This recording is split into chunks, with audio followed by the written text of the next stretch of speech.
Camera test. Slated. Slated Black Widow. Camera test. Do you see yourself, because the Marvel Cinematic Universe will expand, there's no question about that, your character is set up, would you see yourself following her and doing breakoffs, doing other sequels? I would love to, you know, I would love to take this character in every different direction. I think that she certainly encounters her fair share of the Marvel Universe, and it's nice to be able to play a female, you know, superheroine who has a past, and I think has a real foundation for all different kinds of spin-offs or interactions with other characters.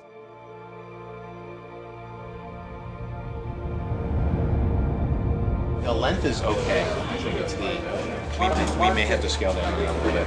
We may have to scale just by length, so we may have to actually scale. The part that appealed to me most about her is her dedication and just her intelligence. I think you need smart people in a movie like this. There's too much up for grabs. There's too many things that change, and you need somebody who's going to be a steward of their character. I've never been able to return to a character before, so in a way, putting on the suit is like, the old familiar friend. It's really so audience-driven, exactly what people want to see, what characters they respond to. I really can't think of any other opportunity to grow with the character as I have. There is a 2-year period between Civil War and Infinity War. I think there's kind of a lot to explore there. There were many different dramatic directions that we could go, but her past has to come back to haunt her. What's very exciting about this genre is that it's really fan-driven. It's almost like you're playing Choose Your Own Adventure or something like that, and the fans are kind of navigating through this universe and sort of demanding of the studio what they want to see. Black Widow, shooting right now in London. They flew overnight and got here this morning. Scarlett, you've played Natasha through 7 films over the last 10 years. What are you excited for fans to discover about Natasha this go-around?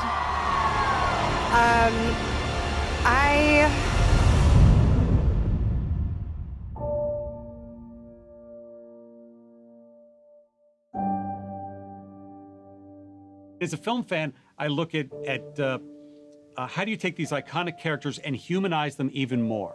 And Scarlett has humanized Natasha through the course of 10 years worth of movies for us. But in this one, it really goes further by introducing this family unit. And I think about Indiana Jones and his great entrance in Raiders of the Lost Ark. And Indy was this enigmatic figure. And then in Last Crusade, you meet his dad. And you see his dad treating him just like a dad treats any kid. And you're like, that's Indiana Jones. You can't talk to him that way. Likewise, the way that Natasha feels and suddenly becomes this little kid again, I think is very fun and very relatable and very unique to what we've seen the circumstances of Widow in before. Scarlett really wanted to make the most of it. Good. And she assured me that she would work as hard as she needed to do her stunts and learn all of that stuff. And she spent hours and hours and hours for months, by far the most dedicated actor when it came to the stunt work and the physical work.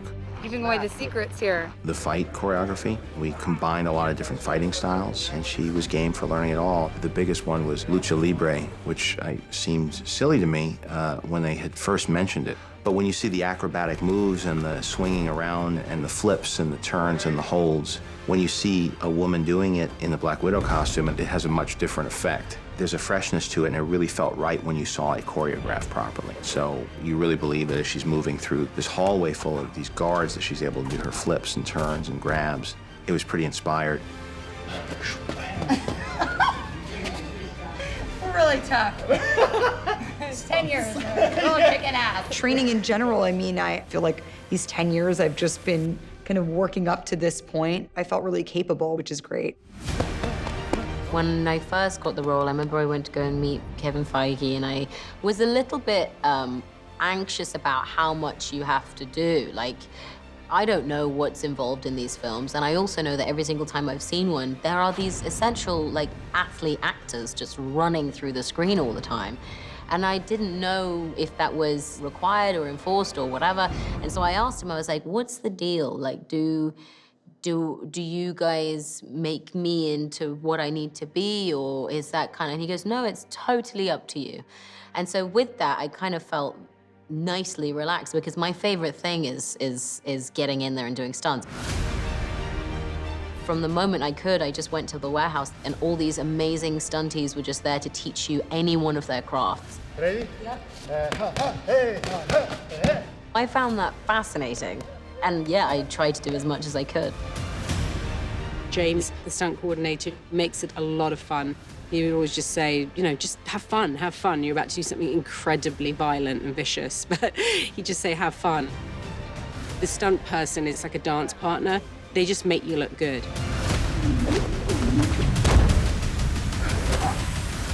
This was the hardest thing I've ever done, and I am not at all like a Tom Cruise about this stuff where I'm like, I do all my own stunts. I do not do any of my own stunts, and I do not want to.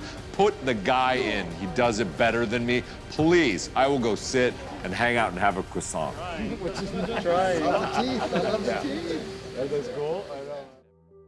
It's more like an emotion, and then she'll go through it. So we get the emotion back into it. I want it to be really truthful, and I want each fight to have a story.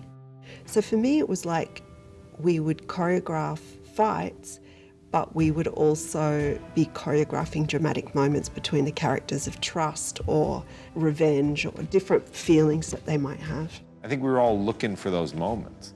And that's something that Kate did as a director, where she really galvanized all of us to bring our best, our A game, and to really look for the heart of the movie, as opposed to looking for what's cool. She really always would steer us back to what's the heart of the movie? What are we looking for here? What are we looking for? And that, you know, that's real artistry. So Florence, just...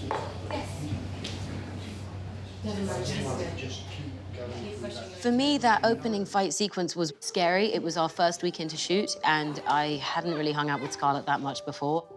That whole fight is about not knowing how to say what you feel. It's so aggressive. It's so face-to-face, and I think what you were just saying, we haven't seen that before. It's true. You're on land, and you have these two women kind of doing a bit of Jason Bourne-style fighting. They are just kind of trying to kill each other, and that was so exhilarating as an actor to come to that, and then they let you actually do it. Amazing. There's a lot of fights. It's a Marvel movie. But the next one we come to will be the bridge fight, which will be the first time we see Taskmaster come against Natasha, and it's the first time, really, I think, we'll see Natasha on the back foot.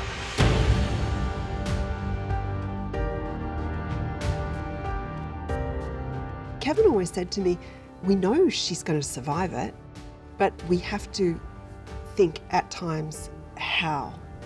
And so we knew we had to put her in some situations where you questioned, were things going to be okay?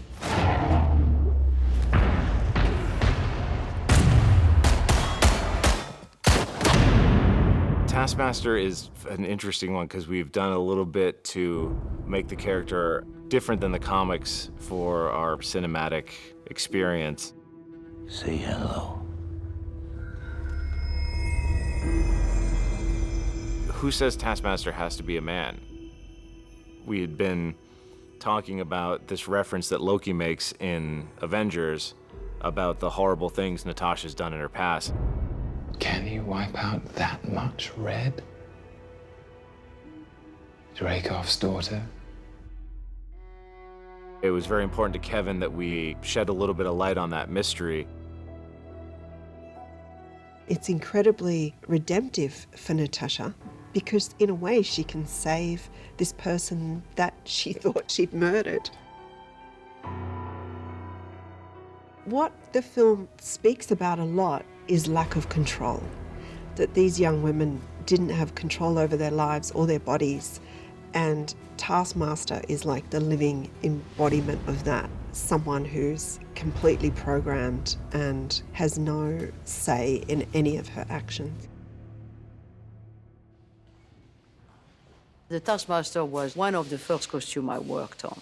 We were quite obsessed by making it in a way that it was light, that she could jump, that she could roll, that she could do all the acrobacy needed to do. So we made the armor as light as we could, the helmet as light as we could. We printed the fabric with a very specific little design. The blue is a gorgeous blue. That was a Marvel design. And then also the interpretation and the realization is from us. All of the weapons are concealed on Taskmaster all the time. So they can appear and we can decide to lose them. So the idea of having the shield, you know, where does it go? Does it go on his back, the same as Captain America? It's not going to work. So they wanted to do it so that you could have it appear from his arms. It's trying not to tie the action down. The whole thing about these movies is to try and work out what the action requires. Once we started working with the fight coordinates, we actually work out that the shield had to be left or right-handed, the same with the sword. I also, the beauty of it is not having a handle involved, in that we can assume that this is held together by a magnet or some sort of shoe on the armor. What was great was Marvel said to me, we'll tell you when to stop. You just have to keep having ideas and don't suppress them. Just keep having ideas. And so I don't think they ever really did tell us to stop. Kate Shortland is such a gift as a filmmaker. The emotional layer that we added to it was necessary. It was imperative that we told you that layer from Black Widow. Otherwise, it would have been another action film. And you know, we've made action films before, but the emotional resonance had to be something that got us through the next 2 hours, because we waited 10 years for these 2 hours, so it better be worth it. Kate Shortland is a visionary filmmaker that takes her time in the detail of the nuances of that particular moment. And sometimes it's just with a look or with a hand or with the camera just tilting, and you feel it and your heart just goes there and you're like, oh, I get it. And that's a true talent and an all-around phenomenal woman. Obviously, going into this film, I knew it was the most important thing was having my partner. Kate was somebody whose work I really admired. Her stuff is so deep and so character-driven. And knowing that I had her, knowing that she and I would be able to build this character together, I knew that we were, you know, cooking with gas.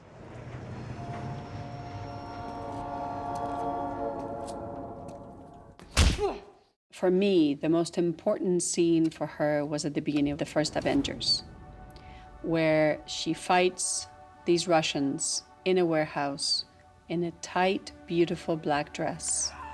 And as she walks away, and she's done an amazing fight, an introduction that anyone will dream of having, she picks up her high heels and she walks away.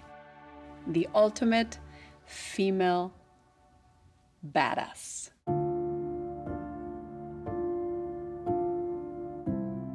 Each movie, I think everybody feels a little bit closer and, you know, less guarded with each other.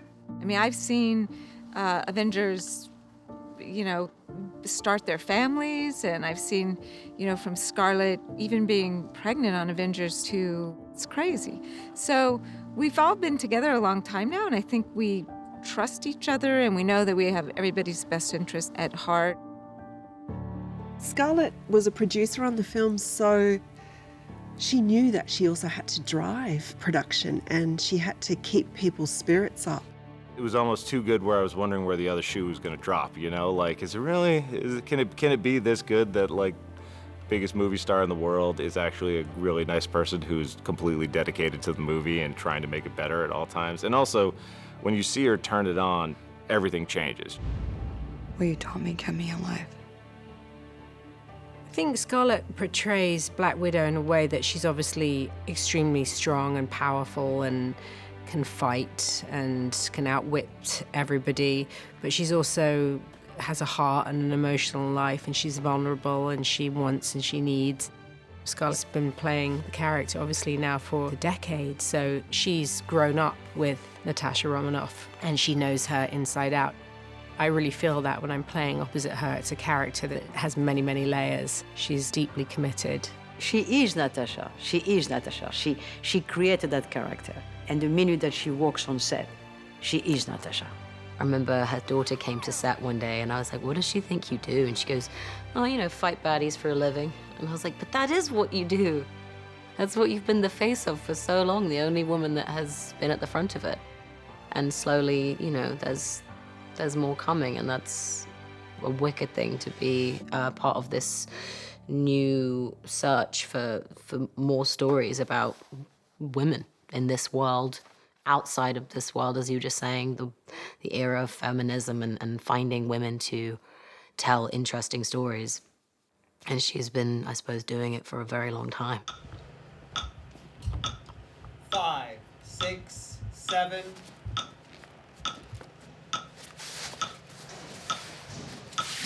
Just as an exercise, I'm wondering, is there a way of you letting go of the gun? This isn't ideal, but just to give you an idea. Yeah. I understand it. I'm just trying to work out. Roll, drop it. Yeah? Yeah. You just release it. Yeah. Just release it. Yeah, we can just release it there. As you roll. I wonder if you make it part of, so that it's the second time round, because it feels odd that they let their gun go. Okay. But if you made it part of the first part of it, so if they all started with their guns on the ground. Yes. And there's a move that gets them to their gun. And your shoulder, your head. Yeah. Guys, Okay. All the young widows are training in what's called Sistema, which is a Russian form of combat. And when I first met Kate, we talked about what kind of movement that the young Russians could be doing. And I suggested, because earlier in the Black Widow's history, she was trained in ballet, it would be great if we could find some kind of movement that was not balletic, but still had the beauty and the discipline and the rhythm that you get in a ballet class. So I went away and looked at lots of stuff, and I found this Sistema, and I was like, oh, this could be it, because this is like a dance. It's beautiful, but at the same time, you need so much strength. 1, 2, 3, 4, 5, 6, 7, 8. I fell in love with Our Widows. That was a wonderful process because I knew we were going to have 25 young women who were dancers, acrobats, and stunt performers who trained in fighting, they trained with guns. Something that was so amazing that I loved Kate did, she made sure that every single girl had something from where they were from. Whether it was, you know, the way that they did their hair or something that they owned, it really felt like these people had been stolen from their birthplace. You get to make your own choices now.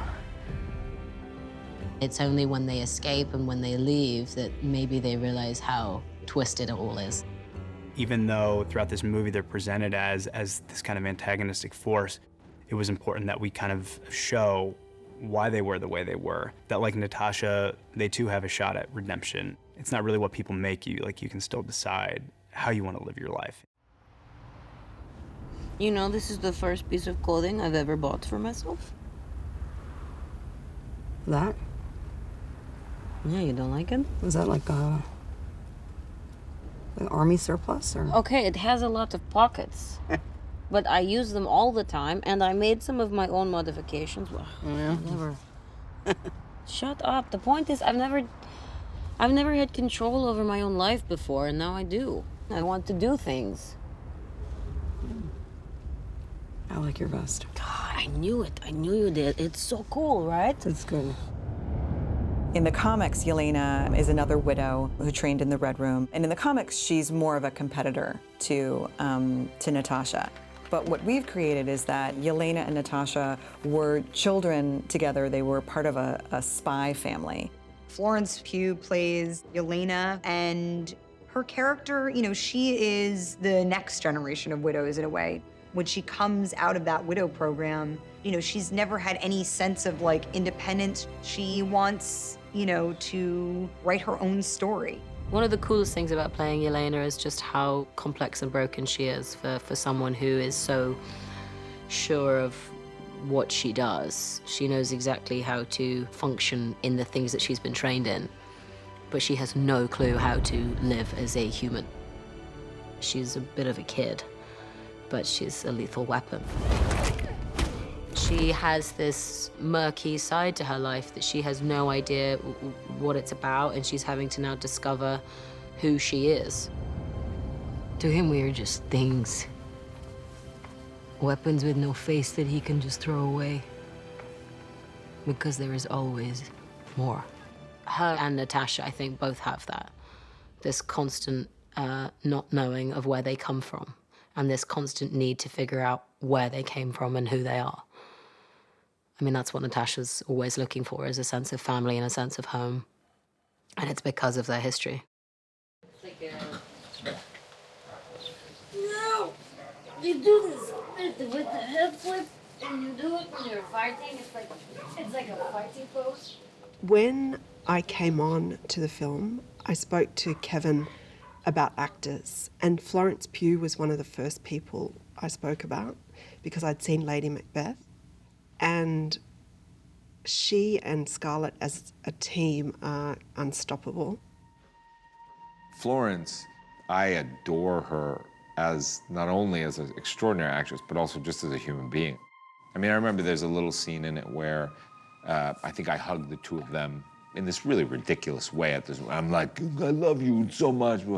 And they break away from me like you're a narcissist. But I remember before that break, there is a moment that we shot, I don't know if it's in the movie, where she kind of softens just in his embrace for a second. Like, this is my dad holding me. And it was a beautiful moment. I thought it was so sophisticated to find that moment. You smell really bad. The thought was, who do we pair up with Scarlett that can hold her own, that could shine? And we needed to have someone that go, those two together are just nuclear. Which was the whole idea, to tell that story of sisterhood and the conflict of that and how they grow together in this film. So I think Florence Pugh was a true gift. I'm not here trying to be your friend, but you need to tell me what that is. It's a synthetic gas, the counteragent to chemical subjugation. The gas immunizes the brain's neural pathways from external manipulation. Maybe in English next time? It's an antidote controlio senazzi. Chenumna. Why don't you take it to one of your super scientist friends? They can explain it to you. Tony Stark, maybe? It was so wonderful to be able to do those scenes with Florence because she's such a wonderful actor and playful. Her work is so touching. And so it was a ease, like, to feel connected to her because she's so open in those moments. And you really feel that when you watch it on screen. It just feels very natural. All right, all set, here we go. Ready, and action.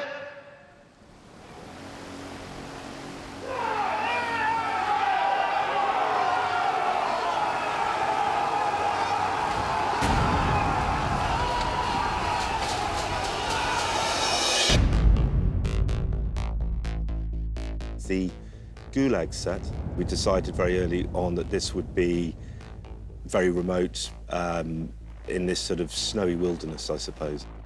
The set's actually 160 foot in diameter. We start by building these sorts of sets as 3D models, and then what we do very early on is we try and populate them, and we try and see how many extras we think we need to try and make the space feel big enough for camera. The snow, by the way, is all salt. It's about the only material you can use which actually really does look like snow. The really bad news is we're in England, it rains a lot, and the salt dissolves in water. It probably took us about 4 days to put the snow down, and then it just so happens the night before we were going to film, we had a really bad storm, and basically all the snow went away. So the next morning, we pulled everyone from everywhere and put it back together in about 4 hours, which is what filmmaking's all about. Charlie is such an accomplished production designer. His attention to detail is unlike anything I've ever seen before. And something that was very important from the beginning was creating a world that Kate saw fit for this movie. So we try and build all of the models, we try and supply as much reference as possible, and we'll go through it all. But then what also happens, the stunt department will then become involved in this because obviously they have to perform on here. They'll have their own requirements, as will lighting. So the thing about art direction, set design, that sort of thing, it's not just for one department, it's for the entire film. You have to be mindful and accommodating of what everyone needs from a set besides what you're just trying to do visually. It has to work for everyone, otherwise it wouldn't work at all.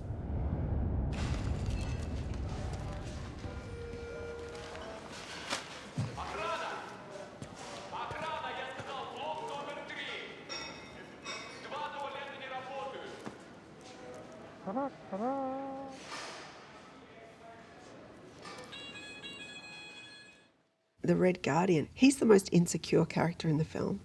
And so he's always hiding. Did he talk to you about me? What? Did he talk to you about me? You know, trading more stories. Who? What are you talking about? Captain America.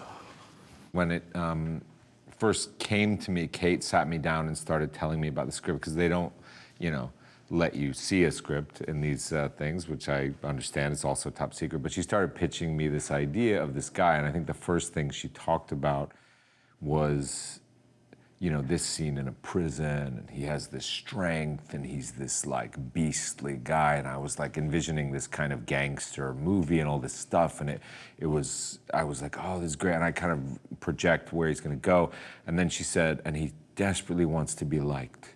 And he desperately wants people to think he's funny and charming. And I was like, whoa, like, so the zig and the zag of the character in that way was so appealing to me that you know, are able to create this full human being who has this big, strong, massive side to him, but also has all these human qualities of being an obtuse narcissist and a guy who is desperate for the affection of the people that he loves, or as much as he possibly can loves.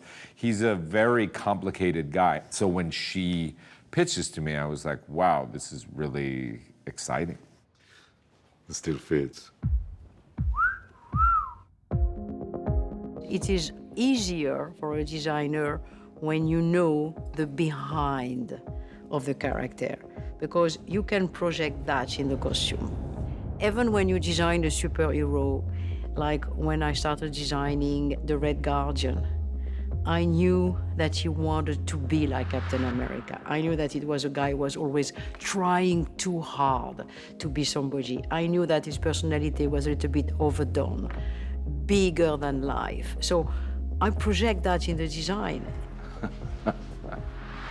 This is why it's so important to know the psychology of the character, what's behind the facade of the superhero.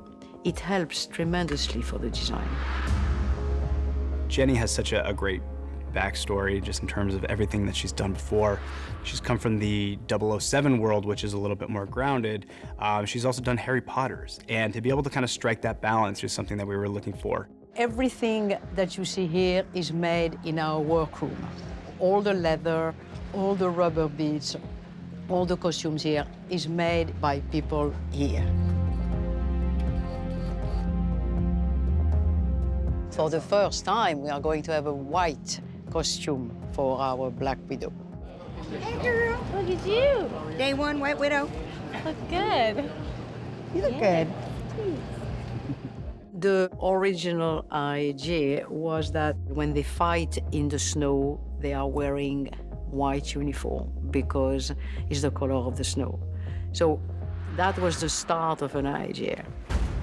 I was so afraid at the beginning to start doing it, you know? I was thinking, oh my God, would she like it? Would she? But the suit is designed in such a way that you have some graphic line in it to give an incredible silhouette to Scarlett. This is the one that Yelena, her sister, is wearing.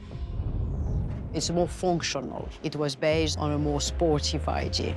And on top of that, she has the vest that you could see at the end of the film. She's going to give it to her older sister.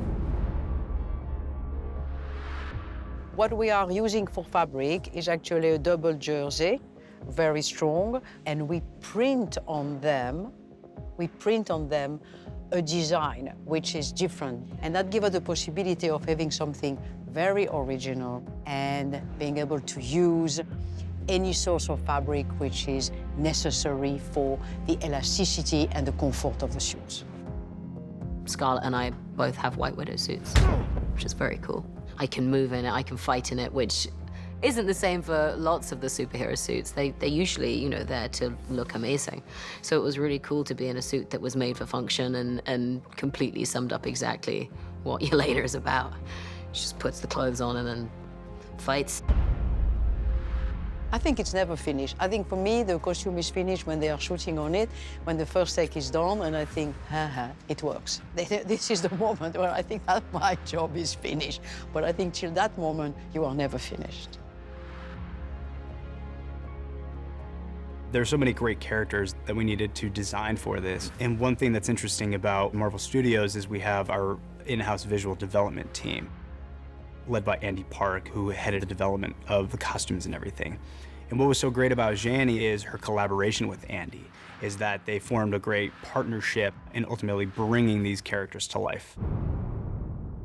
My father, he go toilet on my hands. Oh my God. Urine is Oh my 35 degrees Celsius, staves off the frostbite. How is this relevant? You know, fathers. I think when you have a juicy scene that you know you've got coming up, and especially David and I get along really well, and we were really good mates during the filming, so we were genuinely excited about doing that scene. And then when it came about, it kind of happened so quickly, and and then it was done, and we're like, oh, we really enjoyed that. But yeah, it's amazing when you have that connection with someone, and it's amazing when you all have the same idea of where you're going. That's very rare. And also to have someone like Kate who was constantly pushing for you to not shy away from feeling is an amazing supportive feeling. David Harbour, every choice he makes is so funny and big, and I love that he, I said to him, you should have Karl Marx across your knuckles, and he has all these prison tattoos, and he just went for it right away. Oh! That guy think he's going to beat me. He was just another, again, we have a real bounty of riches. Our cast has been incredible the whole way. Well, me joining the Marvel Universe was, I guess, a big surprise for me. I read comic books when I was a kid, like every other kid, I guess. I always remember in the early comic books that even the bad guy had kind of a sadness and a sorrow about him in the end. So when I kind of read this, I wondered whether my character, Dreykov, might have that same kind of realization within death or within the ending, his demise, you know?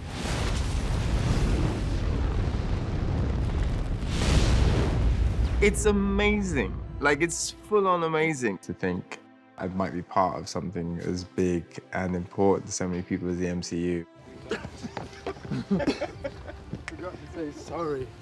I think I was really attracted to the idea of working with Kate, our director, who, you know, is such an auteur, and the movies she's done are so moving and meaningful, and so the kind of like confluence of her style with the scope of the Marvel Universe was just, it was really intriguing to me.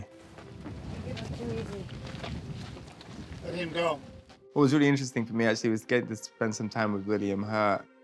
He was so vigorous and so like, he wanted to explore it and sit down, and it really kind of, I don't know, it gave me a lot of heart really, to be honest, to go that, yeah, you know, you're still fighting for the integrity of the piece. The model for me, the perfect model for me as an actor is repertory ensemble, okay? So that you're an ensemble and you're building ethics of trust and you're learning how to trust each other so that you can surrender your concentration and trust to depths that it can't go to without it. And then one of the things that you do with that is go to character. And character demands all the imagination you have, so you can't really get to character unless you can have the imagination that is only possible with trust. So trusting the other actor is the scene. It's the life of the scene, period. We got Barton, we got Wilson, and the other guy, the incredible shrinking convict. Rogers is on the run. You got no friends. Where are you gonna go? I think for us, consistently, we say thank God for our cast. Thank God for what they were able to create. That we had that dream of what they could create, and then at the helm with Kate's help, that they get there, and you get those scenes, and you go, hallelujah. Honey, we're home. Rachel Weisz is playing Melina Vostokov. She, in the comics, is also a former Russian spy that we wanted to integrate into the film. How long do we have? I don't know. Like an hour, maybe. I don't want to go. With Melina, Rachel Weisz is such an accomplished dramatic actor. To have someone like that step into a role like this, it's such an incredible leap of faith for us, and it validates, I think, everything we do. Everybody set? Here we go. Action. She brings such a gravitas to this character who has been a part of this spy world, who came from the Red Room before Natasha. You know, it's like when you told them that they could stay up late to catch Santa Claus. Oh, that was fun, you know. He come down the chimney, girls. Look out, where is he? But he doesn't come. Well, I know, but that's the fun. That's part of the fun of it, is that he never come. It's like, you know, waiting for the thing. But it gives you hope, right? And I believe you should. No, I do know it gives you hope. I know. And I believe you should. You should hope. Sorry. Wait. You were going for waiting for Godot. You were. Waiting Just for whatever. Say it. As soon as they arrive at Melina's, we kind of see how even though they've been separated for 20 years, they sit down and it's like picking up from where they were in Ohio. You haven't aged a day, huh? You're just as beautiful and as supple as the day they staged our marriage. I think because we all individually knew how each one of our characters felt about the other person, it actually, in a way, you kind of don't want to kill it with rehearsal. You just want to get there on the day and see what everybody is giving. It was really, the script was the hardest part because it was a jigsaw puzzle. It was comedy, it was drama, it's spectacle, and you have to make it all one beautiful thing. So that was a challenge. Good boy, Alexei. Good boy. You named the pig after me? You don't see the resemblance? The funniness that comes out of it comes from these missed connections and from these attempts to love each other. And they're just inadequate people, all of them.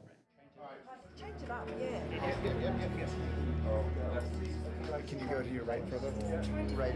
Kate has made a film that it isn't necessarily, the heart isn't about superheroes. The heart is about being damaged and trying to find a way to fix yourself. And so, you know, there's obviously so much humor in it, and David Harbour is hilarious, and Rachel Weisz is just a legend. But equally, when it gets to those scenes, Kate was really sure that she needed this to be the heart of the film. She kept on saying throughout the shoot, what's the heart of the film? What's the heart of the film? And she needed this to be about the pain and how you repair yourself and how you collect yourself. You are an idiot.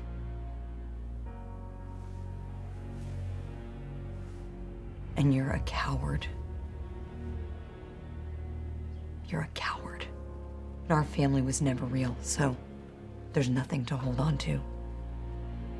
We're moving on. It's important for us to understand in this film how this family has shaped the person that Natasha became.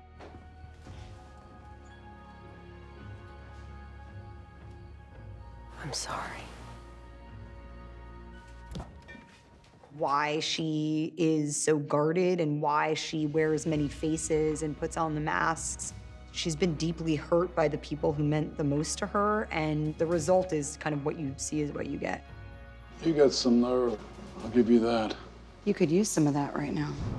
I think especially coming out of this time where we're all really longing for community and there has been so much division, I think what the film does is it says accept and love each other for who you are and look at each other as precious beings. And I think that's all I want, is for people to enjoy it and see the human under the suit.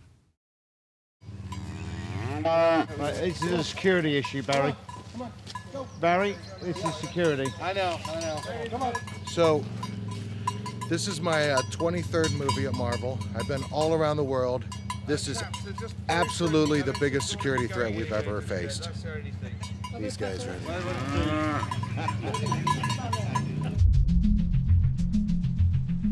I think this is going to have a very different look than most of the other MCU movies because we're on location. We're in the brush. We're in the mud. We're going to probably be in the snow. We're going to be in the sand. I feel like we're going to be in a lot of real natural places.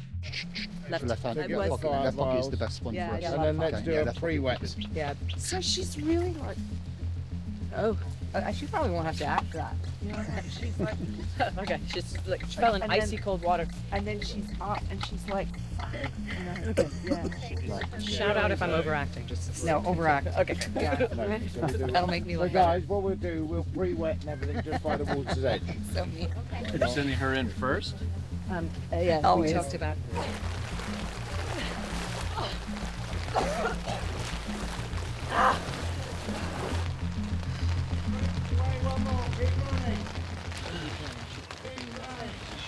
Keep going. Coming back, CC. Okay. Good. We couldn't be happier with our doubles. For Natasha, we've got Mickey Facinello and Cece Ice. Cece has come from our Avengers crew, so she knows the character very well. And Mickey is an extremely talented martial artist, so both our ladies do the research, they watch the old movies. They are at the top of their game. They're looking for the moments, they're looking for those pieces, and they're very conscious of what Scarlett's going to be doing. I think the most important thing is that they know that to be a good double is to blend when we see the actor stunts. We want to make it seamless. The biggest respect to these ladies, they are brilliant. You know, story moments are what we want, but you want to see Scarlett. All right, I'm going. Here we come. She's coming in. Happy thoughts. I'm thinking happy thoughts. How's that position, Rob? I love my job. I love my job. Here we go. Everyone ready? Action!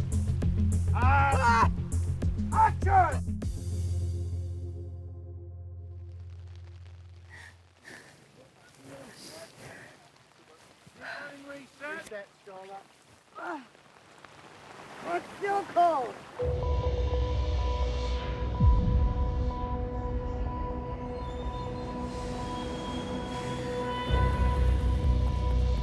From the very beginning, this movie had to be something very different. You know, this movie wasn't something that could be cheated for other locations. We wouldn't just be able to take another European city and double it for Budapest. It was very important that we put our characters on the ground, feel the city and feature the city. And ever since Avengers 1, we set up this idea that Clint and Natasha had this incredible adventure in Budapest. It's just like Budapest all over again. You and I remember Budapest very differently. It's something that's become very, very important to fans. And when making a Black Widow movie, it's very important for us to kind of pay that off, or at least shed light as to what had happened so many years ago. What bullet does that? Not bullets, arrows. Ah, right. As Natasha in our movie kind of finds herself drawn back into Budapest, she's kind of forced to relive all these things that happened with her and Clint.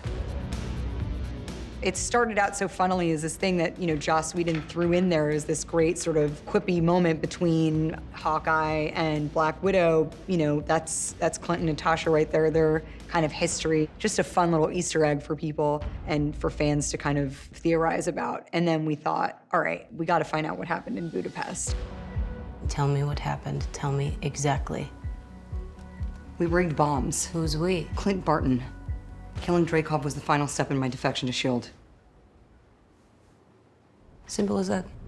The location just felt like it would be visually really exciting too, and give a kind of flavor that the Marvel Universe has never really explored, this great like Eastern European vibe, which is so fun. All right, no more smoke. Action! When I first went to Budapest over 30 years ago, I went into a lot of apartments like that. And And we shot the exterior of it in a courtyard in a wonderful old building called the Express Building, which is right in the centre of Budapest, which amazingly hasn't been touched in all the years I've known the city. So it was a pleasure to go back and see that. I guess I just... I just slipped down gracefully.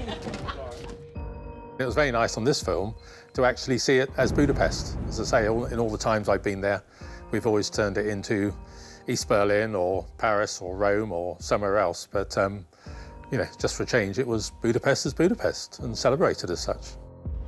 Here we go, pictures up. One of the biggest chases is set in Budapest, and we are on a motorbike as taskmasters in a tank coming after us. So for 3 weeks, they had a tank drive around Budapest, and I'm sure that shocked quite a lot of people. The city of Budapest gave us like basically the keys to the city, so we were able to really use these iconic locations in a very practical way, which is really fun because you don't have to be shooting all these plates and using a lot of CG. You can actually really do it. It was very funny. We had obviously stunt doubles that were going around the city on a real motorbike, and then we were on like a pole that had a motorbike on it.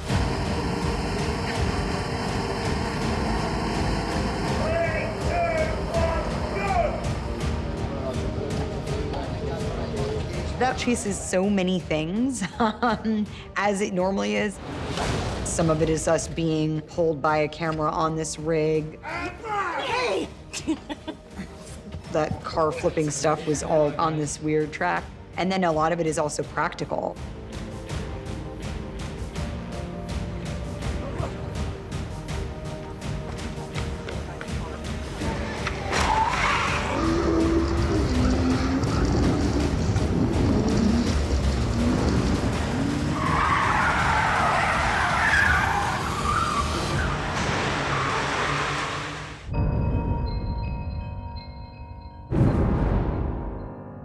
It was just also one of those things that you had to fill in all the blanks. So obviously your stunts are doing mega things and making this look real, and then we have to come in to do like the corner shot and make it look really scary. Okay, you got a plan, or shall I just stay duck and cover? Yeah, my plan was to drive us away. It's a shit plan.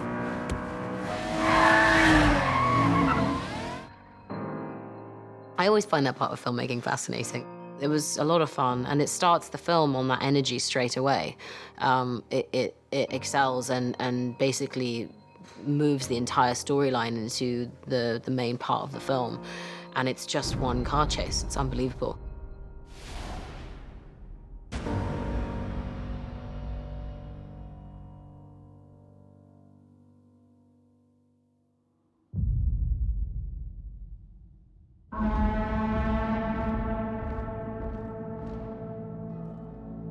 Every Marvel film, we're trying to up the one before it and give audiences something new, exciting, and creative that they've never seen before, while at the same time trying to manage and maintain a constant and consistent story. What about Romanoff? She's a traitor. She turned her back on her people, on her blood. For us right now, the third act is probably the biggest challenge. It's a free fall sequence, skydiving, in and out of planes, and zero G. So there's a lot of choreography that's going to be involved, both with visual effects and stunts and special effects, to really try to bring that sequence together and giving our actors opportunities to really perform at their best in that environment and not be overwhelmed by the number of rigs or wires, et cetera, that they're going to be on. Kate has created a really beautiful palette because this is a new world for her in terms of visual effects. A lot of her questions had to do with how do we shoot this? How do I get this vision onto the screen, which of course is our job.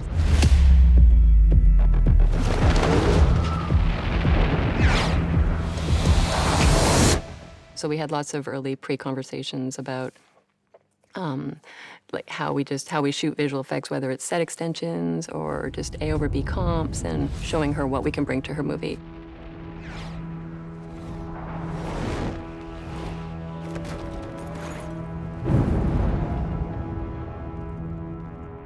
Put those feet a little bit and push forward. Real. Nice. I'll pause and put that Yeah, in. yeah, that would be better. Backpack. That's cool. Let's shoot it. A lot of the time what's written on the page isn't always what we can produce, but there are the alternatives that, you know, if we want to keep this as grounded and as real as possible, this is what we can really achieve. And then getting everybody on board with that part of it, and then developing that sequence. So, you know, and then going, okay, well, that's that sequence, that's what we want it to be. This is the next sequence. We will need help to make this work. You know, it'll be, you know, the 3/4 visual effects, 1/4 stunts, but are we happy with the look of what that is? And then buy into that. So it's kind of then, that's making the most of our time on each sequence, really, which is important.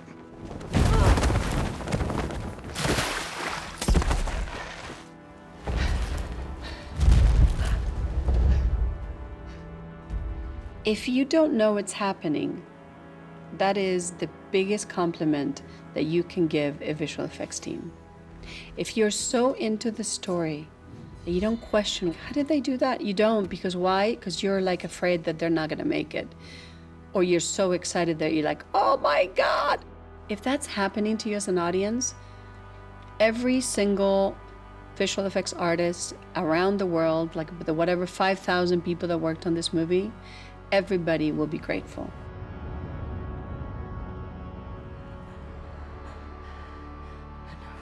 I think there's probably, out of 2,800 shots, there's maybe 200 that don't have visual effects.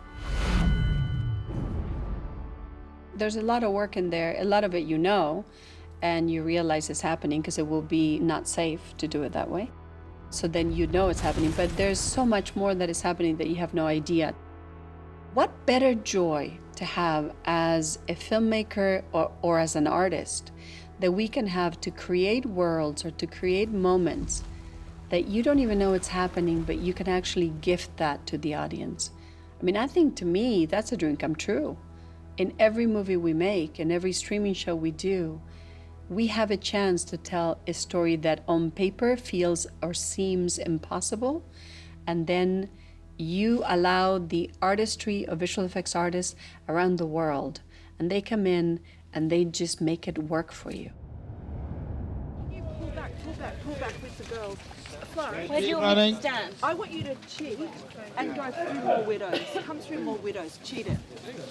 Something that I was always very, for me as an actor, I've always felt sure about what is power, what does power look like? And when you look at a superhero, I've always thought, if I'm in a building and it's burning and I need a superhero to come and save me, I need a woman to come and save me, what would they look like? And I think for a long time we've looked at, you know, these shooting things that come through the air and they grab you. And actually, if you think about, if you had like a warrior that was coming in to come and save you, what would these people look like? I don't know, for me, I always found something very unique about the script, which was the amount of women that this will reach. This film is about abuse and women finding their path again. And something as big and as serious as that reaching the amount of people that it will do because of this film is, I mean, I didn't have that when I was growing up. It was striking how many female, you know, how many stunt women we had on set at any given time. I mean, just the power of these women all in one room together was something I'd never experienced before. It was an amazing feeling to be surrounded by all these badass women and really be able to get like down and dirty with them. What Scarlett brings to her character, with what she means to young girls today, what she means to all the fans, because she's got such a following, but especially to young girls, is incredibly special and inspiring. When you're watching it, you feel like, oh, that's me. You're kind of watching it thinking it's you. So I think when a girl or a woman sees women being action stars, they can identify. And it's just you go along with the story imagining that it's you who are like that. So it's just a lot more exciting. It's imperative. It's imperative that these kids have a character that they can look up to, that on a day when they don't feel up to facing the world, that they can put a mask, they can put a cape, and they can pretend. And if that is what gives you the strength to get through that moment in time, and it helps you because it empowers you, then I salute you. And if we don't do that for every kid, then we will fail. One of the beautiful things about comics is comics didn't fail you. People saw themselves. So that identity that the page created, we need to continue to do in the moving image. This has been a dream job for me, and you guys have been bringing all your creative juice and spirit and energy to this film. I think we're making something really, really special, something very, very special to me anyway. And so thank you all so, so much. It's been an incredible opportunity for me to be able to continue to come back to a character that I love so much. And I really have to thank the audiences for that. I'm super happy with all the work that we've done with this long-standing series of franchise films for Marvel, and that just feels like real family.